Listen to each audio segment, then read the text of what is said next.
10-ാം അധ്യായം. അനന്തരം ഞാൻ നോക്കിയപ്പോൾ കെരൂബുകളുടെ തലയ്ക്കുമീതെ ഉണ്ടായിരുന്ന വിതാനത്തിൽ നീലക്കല്ല് പോലെ സിംഹാസനത്തിന്റെ സാദൃശ്യത്തിൽ ഒരു രൂപം അവയുടെ മേൽ കാണായി വന്നു. അവൻ ശണവസ്ത്രം ധരിച്ച പുരുഷനോട് സംസാരിച്ചു. നീ കെരൂബിന്റെ കീഴെ തിരിഞ്ഞുകൊണ്ടിരിക്കുന്ന ചക്രങ്ങളുടെ നടുവിൽ ചെന്ന് കെരൂബുകളുടെ ഇടയിൽ നിന്ന് നിന്റെ കൈ നിറയെ തീക്കനലെടുത്ത് നഗരത്തിന്മേൽ വിതറുക എന്ന് കൽപ്പിച്ചു. അങ്ങനെ ഞാൻ കാണെ അവൻ ചെന്നു. ആ പുരുഷൻ അകത്ത് ചെല്ലുമ്പോൾ കെരൂബുകൾ ആലയത്തിന്റെ വലത്ത് ഭാഗത്ത് നിന്നു. മേഘങ്ങളും അകത്തെ പ്രാകാരത്തിൽ നിറഞ്ഞിരുന്നു. എന്നാൽ യഹോവയുടെ മഹത്വം കെരൂബിന്മേൽ നിന്ന് പൊങ്ങി ആലയത്തിന്റെ ഉമ്മരപ്പടിക്കുമീതെ നിന്നു. ആലയം മേഘം കൊണ്ട് നിറഞ്ഞിരുന്നു. പ്രാകാരവും യഹോവയുടെ മഹത്വത്തിന്റെ ശോഭ കൊണ്ട് നിറഞ്ഞിരുന്നു. കെരൂബുകളുടെ ചിറകുകളുടെ ഇരച്ചൽ പുറത്തെ പ്രാകാരം വരെ സർവശക്തനായ ദൈവം സംസാരിക്കുന്ന നാദം പോലെ കേൾപ്പാനുണ്ടായിരുന്നു.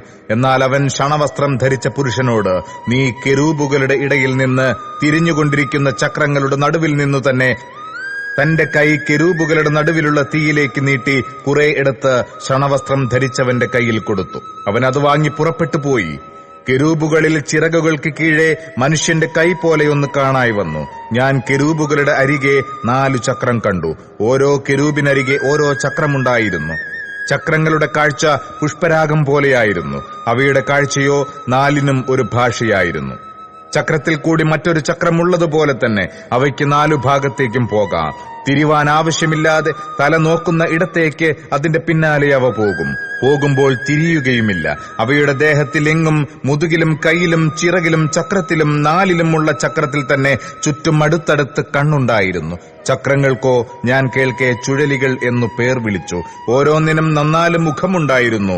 ഒന്നാമത്തെ മുഖം കെരൂബ് മുഖവും, രണ്ടാമത്തേത് മാനുഷമുഖവും, മൂന്നാമത്തേത് സിംഹമുഖവും, 4ാമത്തേത് കഴുകുമുഖവുമായിരുന്നു. കെരൂബുകൾ മേലോട്ട് പൊങ്ങി.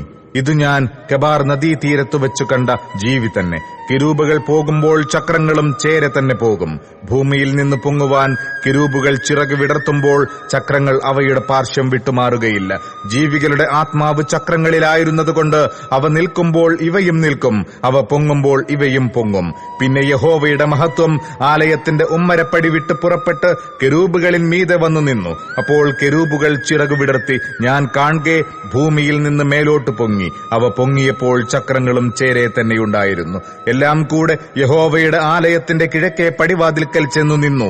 ഇസ്രയേലിന്റെ ദൈവത്തിന്റെ മഹത്വവും മേലെ അവയ്ക്കു മീതെ നിന്നു. ഇത് ഞാൻ കെബാർ നദീതീരത്തു വെച്ച് ഇസ്രയേലിന്റെ ദൈവത്തിന്റെ കീഴെ കണ്ട ജീവി തന്നെ. അവ കെരൂബുകൾ എന്ന് ഞാൻ ഗ്രഹിച്ചു. ഓരോന്നിനും 4 മുഖവും 4 ചിറകുമുണ്ടായിരുന്നു. ചിറകിൻ കീഴെ മാനുഷ കൈ പോലെയൊന്നുണ്ടായിരുന്നു. അവയുടെ മുഖരൂപം വിചാരിച്ചാൽ ഞാൻ കെബാർ നദീതീരത്തു വെച്ച കണ്ട മുഖങ്ങൾ തന്നെയായിരുന്നു. അവയുടെ ഭാഷയും അവ ഒക്കെയും തന്നെ.